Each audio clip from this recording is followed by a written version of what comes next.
سامان بیچ سکتے ہیں۔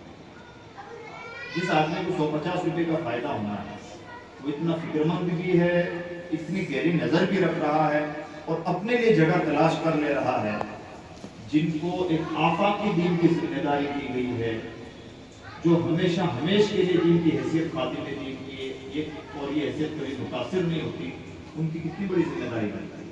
میں بتانا چاہتا ہوں، ہم اگر روٹی بھی بنا رہے ہوں تو ہمارے روٹی بنانے کے اسٹائل سے اسلام چھلکنا چاہیے، اور اسلام اپنے اسی کردار سے پھیلا ہے۔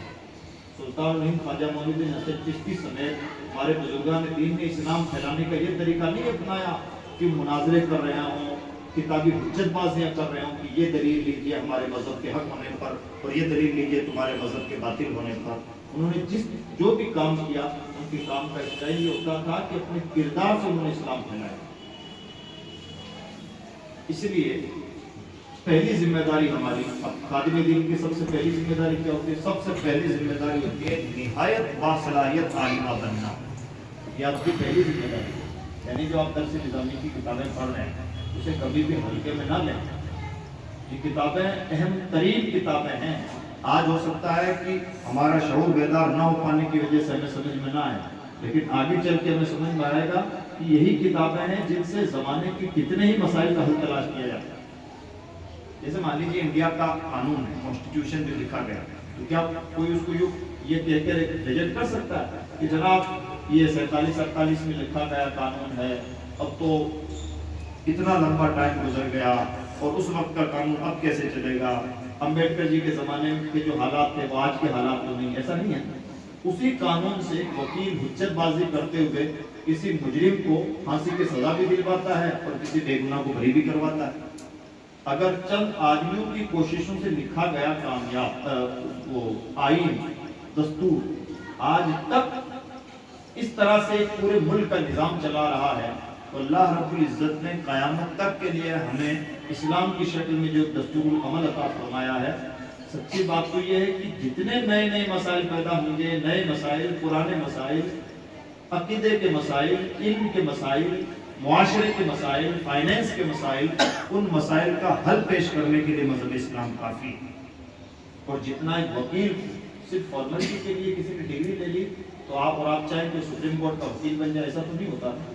اگر سپریم کورٹ کا وکیل بننے کے لیے بھی آدمی کو باصلاحیت بننا پڑتا ہے تو اللہ کی کتاب کا داعی مبلغ اس سے مسائل کا اخذ کرنے کے لیے انسان کو کتنا حساس، کتنا بالغ نظر اور کتنا باصلاحیت بننا پڑتا ہے۔ آخری بات یہ کہ پیاری بہنوں، آپ کے سامنے جو چیلنجز ہیں وہ آپ کی والدہ کے سامنے نہیں رہے۔ وجہ اس کی یہ ہے کہ زمانہ بہت تیزی کے ساتھ بدلا ہے۔ ہمارا یہ جو زمانہ ہے یہ زمانہ آرٹیفیشل انٹیلیجنس کا زمانہ ہے۔ لفظی سے آپ اندازہ لگائیں، یعنی بناوٹی ذہن، مصنوعی ذہن، ذہن ہے نہیں، مشین ہے، لیکن مشین کے اندر بھی گویا انسانی سا دماغ کام کر رہا ہے۔ اگر زمانہ یہاں تک آ چکا ہے کہ گویا انسان کے مقابلے میں ایک فرضی مصنوعی انسان کھڑا کرے، اس زمانے میں ہم سمجھتے ہیں کہ ہم کچی صلاحیتوں سے کام چلا لیں گے۔ ایسا پاسبل نہیں ہے۔ اس لیے ہماری اپنی ذمہ داری بنتی ہے کہ ہم اپنے آپ کو، آج کا جو زمانہ ہے اسپیشلائزیشن کا زمانہ ہے، اس زمانے میں ہم سب کو بہت زیادہ ایڈوانس بننا پڑے گا، بہت زیادہ سمجھدار بننا۔ میری باتیں آپ کو پلے لگ رہی ہیں؟ تو بہت زیادہ ایڈوانس بننا پڑے گا، تب جا کے ہم اسلام کی نمائندگی کا حق ادا کر پائیں گے۔ تو میں امید کرتا ہوں کہ انشاءاللہ ایسا کرنے کی ہم کوشش کریں گے۔